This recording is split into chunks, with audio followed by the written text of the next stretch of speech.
Hi hello నమస్తే welcome to cube TV నేను మీ anchor Saritha ఈరోజు నాతో పాటు జ్యోతిష వాస్తు పండితులు శ్రీ ముల్లపూడి సత్యనారాయణ గారు ఉన్నారు వారితో మాట్లాడదాం నమస్తే గురుగారు నమస్కారం మా సరిత మనకి కుంభమేళ జరుగుతుంది చూస్తూనే ఉన్నాం చాలా వీడియోస్ కానీ బాగా వైరల్ అవుతున్నాయి అయితే ఎవరు వెళ్తున్నారు కొంతమంది ప్లాన్ చేసుకుంటున్నారు అయితే 144 సంవత్సరాల తర్వాత వచ్చిన కుంభమేళ ఇది మహాకుంభమేళ మామూలుగా మనకి 12 సంవత్సరాలకు ఒకసారి వస్తేనే మనం జనాలు ఎగబడి వెళ్తారు అలాంటిది 144 సంవత్సరాల తర్వాత రావడం అయితే ఇది చాలా పుణ్యమైన కుంభమేళ అని కూడా చెప్పుకోవచ్చు అయితే అసలు కుంభమేళ అంటే ఏంటి ఎందుకు జరుపుకుంటారు ఎలా జరుపుకుంటారు దాని గురించి వివరణిస్తారా కుంభమేళ మహాకుంభమేళ డిఫరెన్స్ ఏంటంటే 12 సంవత్సరాలకు ఒకసారి జరిగితే కుంభమేళ 12 × 12 144 ఇయర్స్కి ఒకసారి జరిగితే మహాకుంభమేళ అంటాం నేను వెళ్ళాను January 14th 2025లో పావులూరి మంజూష అని ఆమె USA నుంచి వచ్చింది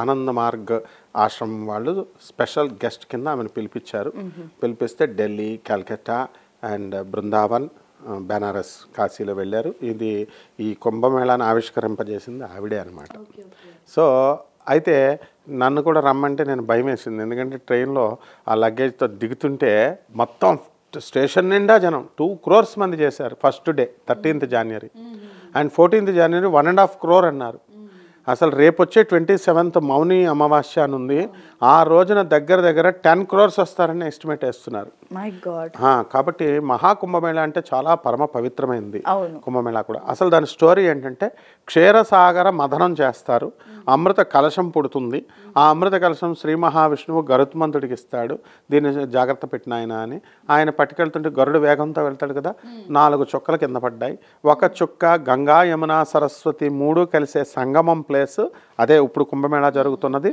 దాన్నే ప్రయాగ్రాజ్ అంటాం ఇంతకు ముందు దాన్నే అలహాబాద్ అనేవాళ్ళం జవహర్లాల్ నెహ్రూ పుట్టింది అక్కడే ఇందిరాగాంధీ పుట్టింది అక్కడే ఆ ఊర్లో ప్రయాగే మాధవేశ్వరి అంటాము శక్తిపీఠం ఉంటుంది అక్కడ అమ్మవారు మాధవేశ్వరి అక్కడ ఒక చుక్క పడింది 2వ చుక్క హరిద్వార్లో పడింది 3వ చుక్క ఉజ్జయిన్లో పడింది 4వ చుక్క నాసిక్లో పడింది కాబట్టి 3 ఇయర్స్కి ఒక రౌండ్ చొప్పున 3 × 4 12 ఇయర్స్కి ఒక రౌండ్ అవుతుంది అలాగే 12 × 12 ఇయర్స్ ఒక మహా రౌండ్ అవుతుంది దాన్నే మహాకుంభమేళ అంటారు ఓకే ఓకే అందువలన ఇంకొక స్టోరీ ప్రకారం ఏమిటంటే విష్ణుమూర్తి ఆ అమృత కలశాన్ని దేవతలకు అందరికీ పంచుతూ ఉంటే రాక్షసులు ఏం చేస్తారంటే అందులో ఉన్నటువంటి రాహువు దేవత వేషం వేసుకొని వచ్చి మనకి ఈ అమృతాన్ని తీసుకొని తాగుతూ ఉంటాడు అప్పుడు శ్రీ మహావిష్ణువు చక్రం విసురుతాడు సుదర్శన చక్రం ఆ హడావిడిలో 4 చుక్కలు పడ్డాయి అని చెప్తారు ఇంకొక చుక్క కూడా పడింది అదే భీమా అమరజా నది సంగమం గాణగాపుర క్షేత్రం సో ఈ 4 చోట్ల మనకి పడింది కాబట్టి మనం ఏమన్నా కుంభమేళా చేస్తాం బాగుంది ఇక్కడ చేస్తే ఏమొస్తుందండి అంటే శాస్త్రాలు ఏం చెప్తున్నాయి పాపాలు పోతాయి మీకు పుణ్యాలు వస్తాయి అని చెప్తోంది అంటే మర్డర్లు చేసి దొంగతనాలు చేసి ఆడవాళ్ళందరినీ అత్యాచారాలు చేసి మోసాలు చేసి ఐపీలు పెట్టి ఇటువంటి దుర్మార్గులంతా కూడా ఈ సమాజంలో తరతరాల నుంచి వచ్చిన వాళ్ళు ఉంటారు గత జన్మల్లో పాపాలు ఈ జన్మలో పాపాలు ఇలాంటి వాళ్ళు వీళ్ళందరి పాపాలు తొలగిపోతాయా అని రేషనల్గా ఆలోచించాల్సిన అవసరం ఉంది మనకి హేతుబద్ధంగా అంటే శాస్త్రం చెప్పుద్ది నువ్వు దాని అర్థం తెలుసుకొని ఆ నదీ పూజలు అవన్నీ కనుక చేసినట్లయితే పోతుంది అని అంటే ఇలాంటి గ్యాంగ్ కోసం కాదనమాట నిజమైన పశ్చాత్తాపం వచ్చిన వాళ్ళకు పోతుంది ప్రకృతిలో ఏంటంటే ఎలా వచ్చింది ఈ నదీ పూజ అనేటటువంటిది అంటే ఫస్ట్ మానవుడు 10 లక్షల సంవత్సరాల క్రితం పుట్టాడు 10 లక్షల సంవత్సరాల క్రితం పుట్టినటువంటి మానవుడికి ఒక్కసారి సముద్రంలో తుఫాన్లు వచ్చేస్తున్నాయి సునామీలు వచ్చేస్తుంటే అమ్మో నదులు వచ్చేస్తున్నాయని నదికి భయపడి నదీ పూజ ప్రారంభించాడు గాలి ఎక్కువ వచ్చేస్తుంది తుఫాన్ గాలి పూజ వాయు పూజ అలాగే పర్వతాలు పూజ ఇలా ప్రకృతి పూజ అనేది అలా ప్రారంభమైంది పెద్దలు ఎందుకు పెడతారంటే ఇలాంటివన్నీ కూడా ఏ నది ఎక్కడుందో తెలియదు కాబట్టి ఏ ఊర్లు వెళ్ళరని చెప్పేసి పెద్దలంతా కూడా మహాభారతంలో అలాగే భాగవతంలో అనేక విష్ణు పురాణాలలో ఈ యొక్క నదులు ప్రస్తావన వస్తుంది ఈ నదీ పూజ అనేది అందుకని పెట్టారనమాట నెక్స్ట్ నెంబర్ 2 ఇక్కడ ఈ యొక్క మహానదుల్లో మనం రేషనల్గా ఆలోచించాలి 2 కోట్ల మంది ఒక్క రోజు వెళుతున్నారంటే it is not a big collection చాలా పెద్ద కలెక్షన్ అది కాబట్టి ఆ కలెక్షన్లో మనము ఫిజిక్స్ పరంగా చూద్దాం ఎప్పుడు కూడా మనము హీట్ బాడీ ఉంది మనం ఈ హీట్ బాడీతో మనము సడన్గా మనము కూల్ అయినటువంటి వాటర్, ఇది ఫిబ్రవరి నెల జనవరి 16 నుంచి ఫిబ్రవరి 26వ తేదీ వరకు జరుగుతుంది. ఈ టైంలో మనకి నదుల్లో స్నానాలు చేసేటప్పుడు అందరూ కూడా మూత్ర విసర్జన బయట చేసుకొని వెళ్ళాలి. అలా కాకుండా వీళ్ళు డైరెక్ట్ మూత్ర విసర్జన చేసుకోకుండా చిన్నపిల్లలు, ముసలి వాళ్ళు, పెద్దవాళ్ళు అందరూ వెళ్తారు కదా, ఆటోమేటిక్గా ఆ బాడీలో వేడి, ఆ నదులేమో చల్లగా ఉంటాయి ఈ వింటర్ సీజన్లో. వెంటనే దిగినటువంటి వాళ్ళంతా కూడా ఆ నదుల్లో యూరిన్ పోసేస్తారు. అయినప్పటికీ కూడా ఇది జనానికి తెలిసినప్పటికీ కూడా చాలా పరమ పవిత్రంగా వీళ్ళంతా స్నానాలు చేస్తారు. కానీ నోట్లో వేసుకోకూడదు, ఈ యొక్క ప్రికాషన్ తీసుకోవాలి. తర్వాత ఈ నదులకి ఎందుకు స్నానం చేయాలండి అంటే, ఇంట్లో కుళాయిలు ఉంటాయి నీళ్లు. మనం ఇంట్లో స్నానం చేస్తే మనకి బాడీ మాత్రమే తడుస్తుంది. మనిషికి 3 ఉంటాయి అన్నమాట. మెంటల్ హెల్త్ అంటాం, స్పిరిచువల్ అండ్ ఫిజికల్ అని అంటాం కదా. అలాగే మనకి ఫిజికల్గా మనకు ఉన్నటువంటి బాడీ శరీరము తడుస్తుంది. ఇక మెంటల్ మైండ్ ఉంది కదా, జీవనదుల్లో స్నానం చేయడం వల్ల మైండ్ తడుస్తుంది, ఆత్మశుద్ధి అవుతుంది. గుడ్. అండ్ మైండ్ శుద్ధి అవుతుంది. ఇలాంటి మహాకుంభమేళ, గోదావరి పుష్కరాలు, కృష్ణా పుష్కరాలు ఇలాంటి సమయాల్లో స్నానం చేయడం వల్ల శరీరంలో ఉన్న ఆత్మ తడవబడుతుంది, ఆత్మశుద్ధి అవుతుంది నువ్వు అన్నట్టు. అంటే దీన్ని సైంటిఫిక్గా ఎలా చెప్పొచ్చు అని అంటే, మనకి సన్ ఉన్నాడు. ఆ సన్ ఏంటది, మనం భూమిలాగా ద్రవ్య పదార్థం కాదు, అది గ్యాసెస్. ఆ హీలియం, హైడ్రోజన్ ఇలాంటి, కార్బన్ డైఆక్సైడ్ ఇలాంటి గ్యాసెస్ కలవడం వల్ల పేలి బర్నింగ్ బాల్ లాగా అవుతుంది. దాంట్లో కోర్ సిస్టమ్ ఉంటుంది, సన్ కోర్ సిస్టమ్. దాని నుంచి వచ్చేటటువంటి రేస్ ప్రతి నదికి కూడా మ్యాగ్నెటిక్ ఎఫెక్ట్ ఉంటుంది. ఆ మ్యాగ్నెటిక్ ఎఫెక్ట్ ఈ సన్ రేస్ రోజు పడుతున్నప్పుడు మ్యాగ్నెటిక్ ఎఫెక్ట్ పెరగాలి కదా, రోజు పెరగదు.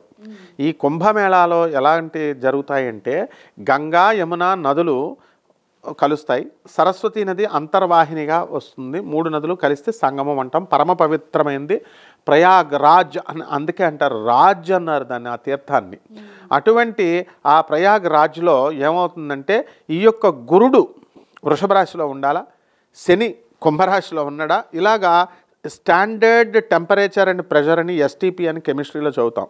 అలాగా ఈ కండిషన్స్, ఈ 2 గ్రహాలు ఈ రాశుల్లో ఉన్నప్పుడు సూర్యుని యొక్క సన్ కోర్ సిస్టమ్ నుంచి విడుదలైనటువంటి కిరణాలు ఈ యొక్క సంగమం ప్లేస్లో పడినప్పుడు దానికి ఆ వాటర్కి మ్యాగ్నెటిక్ ఎఫెక్ట్ ఉంటుంది, అయస్కాంత తత్వం ఉంటుంది, దాన్ని పెంచుతుంది. These rays will enhance the magnetic effect of the river water.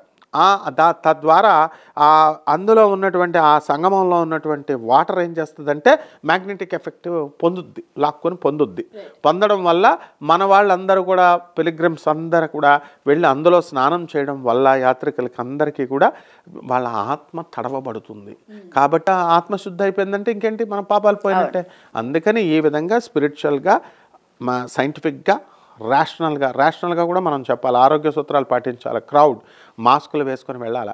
ఆ నది దగ్గర 2 కిలోమీటర్ల వరకు మాత్రమే ఆటోలు నడుస్తున్నాయి. కాబట్టి అక్కడి నుంచి 5 కిలోమీటర్లు నడవాలి. ముసలి వాళ్ళంతా కూడా మేము వెళ్ళిపోతామంటే కుదరదు, అక్కడ జాగ్రత్తగా వెళ్ళాలా. నెక్స్ట్ పోలీస్ డిపార్ట్మెంట్, తర్వాత అక్కడ ఉన్నటువంటి వాళ్ళు ఎంత అద్భుతమైన అరేంజ్మెంట్స్ చేశారంటే, ఏం బాధపడక్కర్లేదు. ఆ నదుల్లో అందరికీ కూడా గుడిసెలు వేశారు. మనిషికి 30 రూపాయలు చొప్పున ఆ రాత్రి ఆ నదుల్లోనే అక్కడే ఉండేటట్లు చేశారు. నెక్స్ట్ రెండవది, మనకి క్లాక్ రూమ్స్ ఉన్నాయి. లగేజ్ అంతా కూడా క్లాక్ రూమ్స్లో పెట్టుకొని వెళ్ళి స్నానాలు చేయొచ్చు. ఈ విధంగా 144 సంవత్సరాలకు ఒకసారి వస్తుంది. కాబట్టి ఇది ఎప్పుడంటే అష్టగ్రహ కూటమి కూడా వస్తుందన్నమాట. ఇప్పుడు పంచగ్రహ కూటమి 25వ తేదీన వచ్చింది. అంటే all the 5 planets they will come in 1 alignment అన్నారు. అంటే ఒక లైన్లోకి రావు. సన్కి ఒకవైపుగా, సన్ ఇటు ఉంటే ఒకవైపు ఇటు, ఒకవైపుగా క్లోజ్డ్గా ఉంటాయి అన్నారు, మనం చూసాం. అదేవిధంగా అష్టగ్రహ కూటములు మనకు ఒకటే సోలార్ సిస్టమ్ కాదు. సౌర కుటుంబాలు 3 × 10⁻11 సోలార్ సిస్టమ్స్ ఉన్నాయి. 3200 సోలార్ సిస్టమ్స్ ఉన్నాయి. కాబట్టి 3200లో 2 సోలార్ సిస్టమ్స్ను మనం తీసుకున్నప్పుడు, ఒక సోలార్ సిస్టంలో 5 ప్లానెట్స్, రెండో సోలార్ సిస్టంలో ఉన్నటువంటి 3 ప్లానెట్స్ ఒకే ప్లేన్లో వచ్చేలాగా 8 అలైన్మెంట్ జరుగుతుంది, ఒకే వైపు వచ్చేలాగా. అటువంటి టైంలో ఈ మహాకుంభమేళ 140 సంవత్సరాలకు ఒకసారి బ్రహ్మాండమైనటువంటి ఫలితాలను ఇస్తుంది. అలాగని చెప్పేసి ఆధ్యాత్మికవేత్తలు వాళ్ళ డ్యూటీ వాళ్ళు చెప్తారు. పాపం మీడియా డ్యూటీ చెప్పుద్ది వెళ్ళండి అని. వెళ్ళమన్నామని పొలవమని వెళ్ళిపోయి అక్కడ తొక్కిసలాట చేసేసుకొని ఏవో బీభత్సాలు చేసుకొని మళ్ళీ మనల్ని అనకూడదు, పోలీసు వాళ్ళ మీద నిందలు వేయకూడదు. అందువలన ఇలాగా వాళ్ళ జాగ్రత్తలు వాళ్ళే ఉండాలా, స్టెప్ బై స్టెప్ వెళ్ళాలా. ఫిబ్రవరి 26వ తేదీ వరకు జరుగుతుంది, 41 రోజులు. ఇప్పుడు జనవరి 13 నుంచి. వాళ్ళ జాగ్రత్తలతో చక్కగా వెళ్ళాలి. మనుషులు తప్పిపోవడానికి అవకాశాలు ఉంటాయి. పిల్లల ఫోన్ నెంబర్లన్నీ రాసి పిల్లల దాంట్లో పెట్టి ఇలా జాగ్రత్తగా వెళ్తే బాగుంటుందమ్మా. ఈ కుంభమేళ ఎప్పుడు స్టార్ట్ చేశారు, ఎవరు స్టార్ట్ చేశారు? కుంభమేళ అనేటటువంటిది కృతయుగం నుంచి ఉంది, కలియుగంలోకి అలాగా వస్తుంది. అసలు విచిత్రం ఏమిటంటే వీరబ్రహ్మేంద్ర స్వామి వారి కాలజ్ఞాన ప్రకారము మనము ఈ 1962వ సంవత్సరంలో అష్టగ్రహ కూటమి వచ్చింది. 1962వ సంవత్సరంలో అష్టగ్రహ కూటమి వచ్చింది. వచ్చినప్పుడు ఇది మళ్ళీ అంతకుముందు ఎప్పుడు వచ్చిందంటే 5000 ఇయర్స్ బ్యాక్ శ్రీకృష్ణ పరమాత్మ మహాభారత యుద్ధం జరిగేటప్పుడు అష్టగ్రహ కూటమి వచ్చినప్పుడు మహాభారత యుద్ధానికి మొత్తం పెట్టాడు. ఆ బ్రహ్మంగారి కాలజ్ఞానం క్లియర్గా చెప్పబడింది. 1962వ సంవత్సరంలో ఫిబ్రవరి నెలలో కరెక్ట్గా ఇప్పుడు ఈ కుంభమేళా జరిగే సమయంలోనే మనకి వీరబ్రహ్మేంద్ర స్వామి వారి గుళ్ళో గంటలు ఆటోమేటిక్గా అర్ధరాత్రి 12 గంటలు వాటింతటికే కొట్టుకున్నాయి. కొట్టుకుంటే ఆ ఊరు వాళ్ళంతా కూడా ఆ సౌండ్ వినలేక 1 or 2 కిలోమీటర్స్ దూరంగా వెళ్ళిపోయారు. వెళ్ళిపోతే అక్కడ ఆయన చెప్పారు, ఇలా గంటలు కొట్టుకున్న తర్వాత మళ్ళీ ఆయన గోవిందమ్మ దగ్గర అవన్నీ రాశారు బనగానపల్లిలో. ఈ యొక్క కాలజ్ఞానం అంతా ఆ పుస్తకాలన్నీ ఒక చింత చెట్టు కింద పాతారు. ఆ చెట్టు 5 monthsకి పూస్తుందన్నారు. కరెక్ట్గా ఈ గంటలు కొట్టుకున్న తర్వాత 5 monthsకి పూసింది. పూసిన తర్వాత అక్కడ ఆ తర్వాత ఆఫ్టర్ 5 days ఈ చింత చెట్టు పూసిన తర్వాత చచ్చిపోతుందన్నారు. అలాగే చచ్చిపోయింది. అక్కడతోనే కలియుగం అంతమైపోయింది. విచిత్రం ఏమిటంటే ఇప్పుడు సంధికాలం జరుగుతుంది, మనకి 1000 years జరుగుతుంది. ఈ కలియుగం నుంచి ఈ కృతయుగానికి 1000 సంవత్సరాలు జరుగుతుంది. బనగానపల్లి దేవస్థానం వాళ్ళు ధృవీకరిస్తారు కావలిస్తే నేను చెప్పినవన్నీ కూడా. ఇది ప్రజలందరికీ తెలుసు. సో అప్పటి నుంచి ఈ వీళ్ళు ఫాలో అవుతారు అష్టగ్రహ కూటమిని. అండ్ దీన్ని ఎవర్రా స్టార్ట్ చేశారంటే బ్రిటిష్ వాళ్ళ కాలంలో ఒకసారి జరిగింది 144 years బ్యాక్. ఈ జన రద్దీ చూసి వాళ్ళకి భయం వేసి బ్యాన్ చేస్తారనమాట. అయితే మన డెమోక్రసీ వచ్చిన తర్వాత జరిగింది ఇది. కృతయుగంలో గంగా యమునా సరస్వతి ఇది శ్రీకృష్ణ పరమాత్మ కూడా కుంభమేళా స్నానాలు చేశాడు, రాముడు చేశాడు, గౌతమ బుద్ధుడు చేశాడు. గౌతమ బుద్ధుడు తిరిగిందంతా అక్కడే, గయా అక్కడికి దగ్గర, బుద్ధగయ అంతా, సారనాథ్ ఇవన్నీ అక్కడికి దగ్గర. కాబట్టి విక్రమాదిత్యుడు, ఆ తర్వాత మనకి బట్టి విక్రమార్క వీళ్ళంతా కూడా చేశారు. శ్రీకృష్ణదేవరాయలు కూడా వెళ్ళారు. అహల్యాబాయి మెయిన్గా ప్రతి సంవత్సరం కూడా ఈ కుంభమేళా జరిపించేది, ఈ ప్రతి ట్రిప్పు కూడా. అందువల్లనే ఆమె ఫోటో కాశీ విశ్వనాథుడి దగ్గర, రామకృష్ణ మఠ్ బేలూరు మఠ్ దగ్గర అంతా కూడా అహల్యాబాయిని పెడతారు. మోతీలాల్ నెహ్రూ గారు వాళ్ళు కూడా జరిపించారు ఈ యొక్క కుంభమేళానమ్మ. అందువలన 144 yearsకి ఒకసారి అంటే కొంతమందే చేయగలుగుతారు, బట్ ఎవ్రీ 12 yearsకి ఒకసారి చేస్తారు. కాబట్టి యోగినాథ్ ఆదిత్యనాథ్ గారు చాలా చక్కటి అరేంజ్మెంట్స్ అనేటటువంటివి ఇప్పుడు చేశారు. ఏ ఇబ్బందులు లేకుండా అసలు డిపార్ట్మెంట్ అంతా చాలా క్రమశిక్షణగా వెళ్ళారు. హ్యాపీగా వెళ్ళి హ్యాపీగా రావచ్చు. కానీ ముసలోళ్ళని తీసుకెళ్ళొద్దు, చిన్నపిల్లలని తీసుకెళ్ళొద్దు. ఈ కుంభమేళ మరొకసారి ఎన్ని సంవత్సరాలకు ఒకసారి వస్తుంది? అలాగే ఈ కుంభమేళలో ఎన్ని రకాలు ఉంటాయి? కుంభమేళాలో 2 రకాలు ఉంటాయి. మామూలు కుంభమేళ అండ్ మహాకుంభమేళ. ఇది 12 సంవత్సరాలకు ఒకసారి వచ్చేది మామూలు కుంభమేళ. ఇది 140 సంవత్సరాలకు ఒకసారి వచ్చేది మహాకుంభమేళ. మనము పుష్కరాలు అంటాం చూడు, మనకు గోదావరి నదికి, కృష్ణా నదికి, గంగా నది పుష్కరాలు అంటాం. అది 12 సంవత్సరాలకు ఒకసారి వస్తుంది. అదే గంగకు వచ్చే పుష్కరాలు అనమాట. దాన్నే వీళ్ళు ఇలా కుంభమేళా కింద మనం చెబుతాం. కాబట్టి పుష్కరాలన్నా కుంభమేళాలన్నా ఇవన్నీ ఒకటే.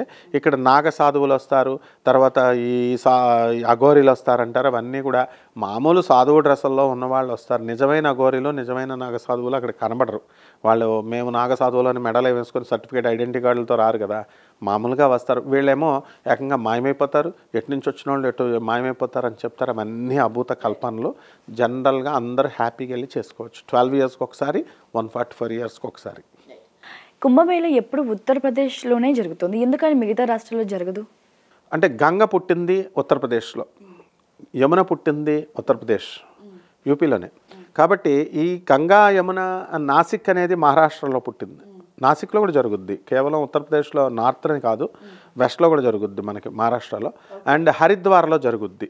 కాబట్టి 4 చోట్ల జరిగేదాన్నే కుంభమేళ. 3 చోట్ల జరిగేది ఉత్తరప్రదేశ్ తర్వాతలో అయితే 1 చోట మహారాష్ట్రలో జరుగుతుంది. కాబట్టి it also happens in south side. ఇందాక మీరు చెప్పినట్టు 2 కోట్ల జనం ఒకరోజు ప్రయాణించారు. కుంభమేళ అనగానే ఇన్ని కోట్ల మంది జనాలు కూడా అక్కడికి వెళ్తున్నారు. అయితే నిజంగానే పాపాలు పోతాయంటారా? ఎన్నటికీ పోవు, ఎట్టి పరిస్థితుల్లో పోవు.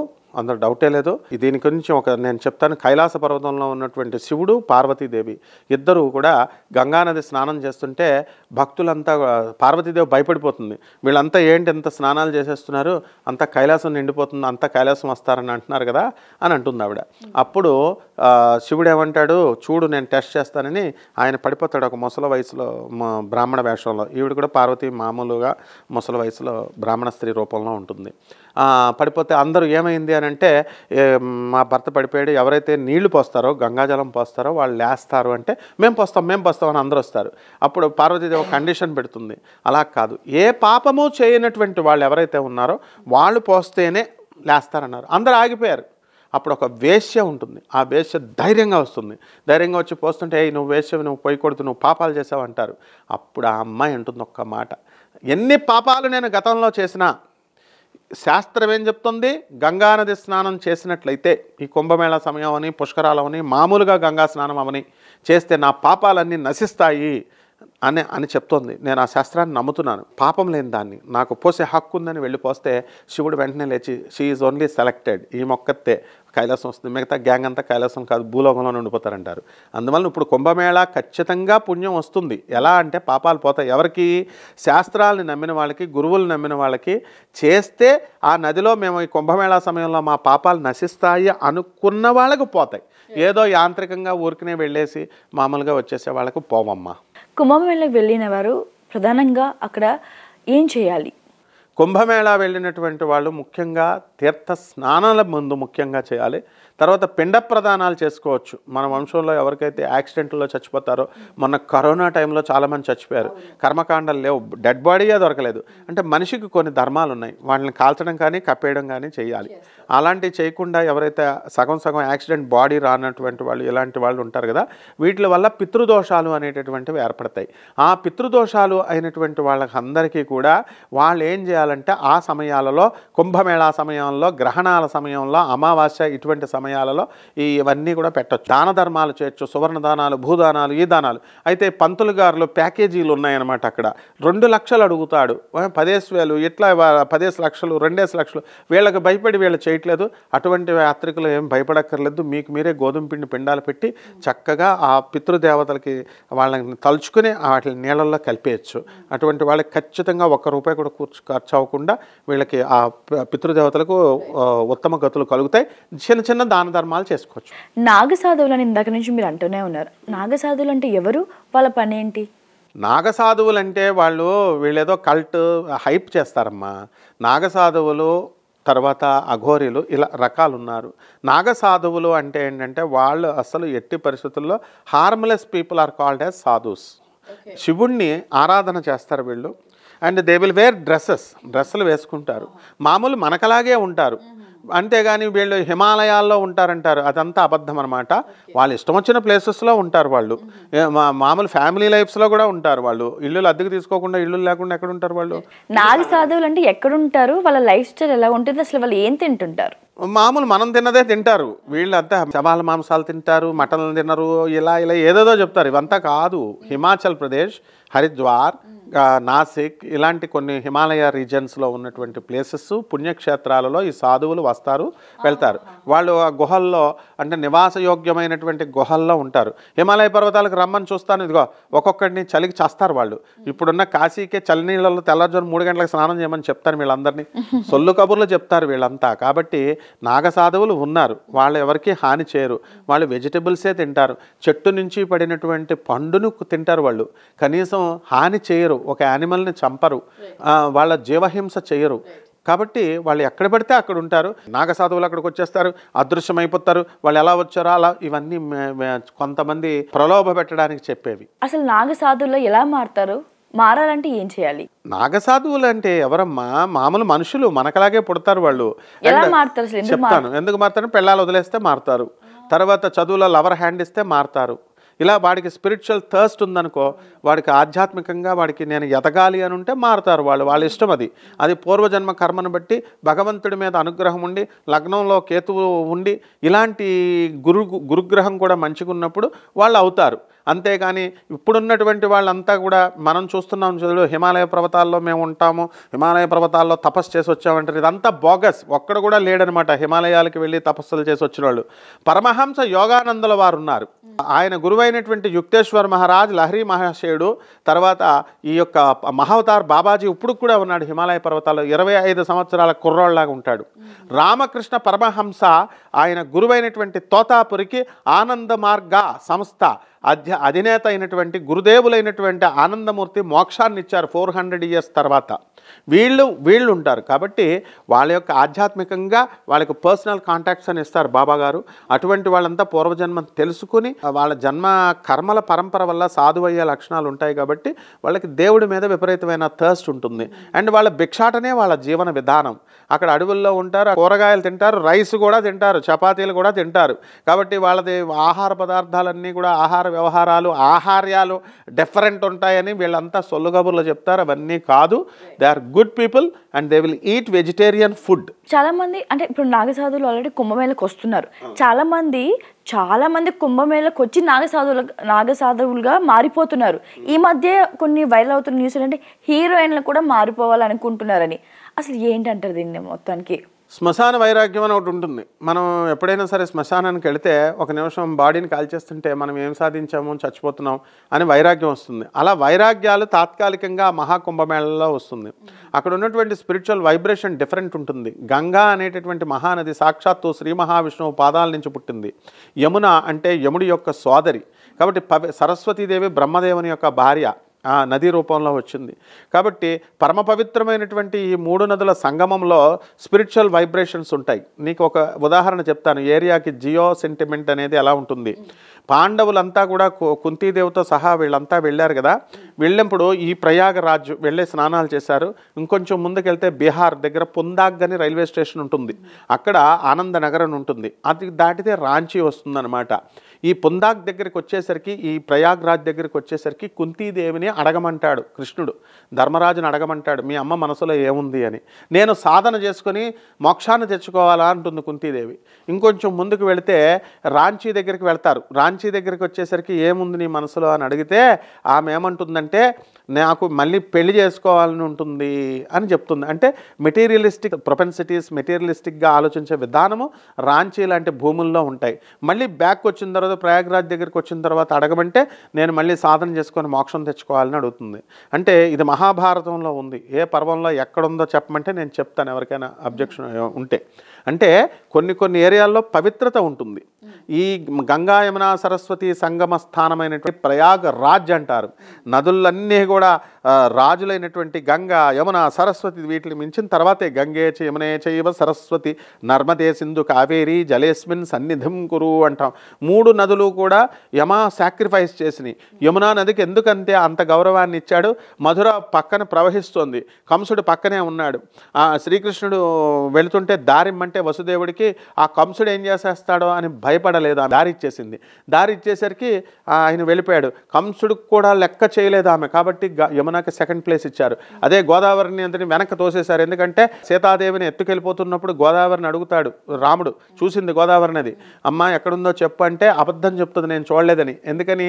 రావణాసురుడు ఎక్కడో శ్రీలంకలో ఉన్నాడు, ఎక్కడో లంకలో. అంత దూరం నుంచి ఇంకా వచ్చి చంపాల గోదావరి నదిని. ఏది చేస్తాడని భయపడి అబద్ధం చెప్పింది కాబట్టి వెనక్కి తోసేశారు గోదావరి నదిని. ఏదైనప్పటికీ కూడా మనం చేసే సాక్రిఫైస్ని బట్టి వస్తుంది. ఈ నదులన్నీ కూడా గంగమ్మ తల్లి కాబట్టి పరమ పవిత్రత ఉంది కాబట్టి అందుకని ఆ ప్లేస్ ఇచ్చారమ్మా. అయితే అఘోరాలకు నాగసాధువులకు ఉన్న తేడా ఏంటి? అఘోరీలు అంటే ఏంటంటే వీళ్ళిద్దరికి పెద్ద భేదం ఉండదు. అంటే సిస్టమ్స్లో భేదం ఉంటుంది. అఘోరీలు అంటే నేకెడ్గా ఉంటారు అనేటటువంటిది తప్పు భావన. అఘోరి ఘోరేభ్యో నమః అంటాం. అఘోరి అంటే ఘోరము కానటువంటిది, అంటే పాపము చేయనటువంటి దాన్ని అఘోరి అంటారు. వాళ్ళు ఏ విధమైనటువంటి మాంసభక్షణ చేయరు. నాగసాధువులు కూడా మాంసభక్షణ చేయరు. They will purely depend on vegetarian food. Animal carcasses అంటే యానిమల్ బాడీస్ ఉంటాయి. అసలు వాళ్ళిద్దరు పాలసీస్ కూడా ఒకటే, ఏంటంటే జీవహింస చేయకూడదు అని. ఆ జీవహింస చేయనప్పుడు వాళ్ళు ఎంత దయామయమైనటువంటి హృదయాలు ఉంటాయంటే ఇద్దరికి కూడా చెట్టు నుంచి పండు కూడా కోసుకోరు వాళ్ళు. దానంతకది పండి పక్వమై కింద పడితే తీసుకుంటారు. ఆకు రాలితే ఆకులను తింటారు ఇద్దరు కూడా. అంటే కేవలము డ్రెస్ ఆ యొక్క విభూతి రాసుకోవడము మనకు కనబడినటువంటి నేకెడ్ అఘోరిల్లా కాదనమాట. They can wear dresses. అలాగే వీళ్ళల్లో ఏంటంటే ఇద్దరు కూడా శివుణ్ణే పూజ చేస్తారు. కాబట్టి వీళ్ళు కొంచెం దండాలు పట్టుకోవడం, ఆహార్యాలలో డిఫరెన్సు అండ్ ఇలాంటి చిన్న చిన్న మైన్యూట్ డిఫరెన్సెస్ తప్ప మామూలుగా ఇద్దరు కూడా they both belong to the same sect. And ఆకడాలు అంటారు, ఇవన్నీ కూడా ఏదో డిస్కషన్ చేయాలంటే సంథింగ్ ఎవరికి వాళ్ళు చెప్పొచ్చు. కానీ ఇద్దరు కూడా శివభక్తులు, శివుణ్ణి ఆరాధన చేసుకుంటారు. అండ్ స్కల్లలో వాళ్ళేమి ఎవరిని చంపరు. స్కల్లలో ఈ యొక్క ఫుడ్ని పెట్టుకుని తింటారు, ఫుడ్ని తాగుతారు. That is the only thing. And అల్టిమేట్గా ఏంటంటే సొసైటీని బాగు చేయాలి అనేటటువంటి ఆలోచన ఇద్దరికీ ఉంటుంది. కాబట్టి ఒకే గోల్తో ఇద్దరు పనిచేస్తారమ్మా. కుంభమేళకి వెళ్ళాలంటే ఏదైనా పద్ధతులు, నియమాలు పాటించాలా? కుంభమేళాకి వెళ్ళాలనుకునే వాళ్ళు పవిత్రమైనటువంటి మనస్సుతో వెళ్ళాలి. కాబట్టి మనస్సు శుద్ధి చెందాలి అంటే ఈ యొక్క విషయవాసన నుంచి దూరంగా వెళ్ళిపోవాలి. ముందు మటన్లు, చికెన్లు తినడం ఆపేసేయాలి. ఒక వారం రోజుల ముందు నుంచి రొమాన్స్ చేయడం మానేసేయాలి. ఎందుకనంటే బ్రహ్మచర్యం, ఆస్థెటిక్ ఆస్పెక్ట్ ఆఫ్ లైఫ్ ఉండాలి. అక్కడికి వెళ్ళి మనం ఎక్కడికి వెళ్ళినా సంసారం చేయడమే, అక్కడికి వెళ్ళినా కూడా సంసారం చేయడమే అయితే ఇంకెందుకు అక్కడికి వెళ్ళడం. అక్కడ మనసంతా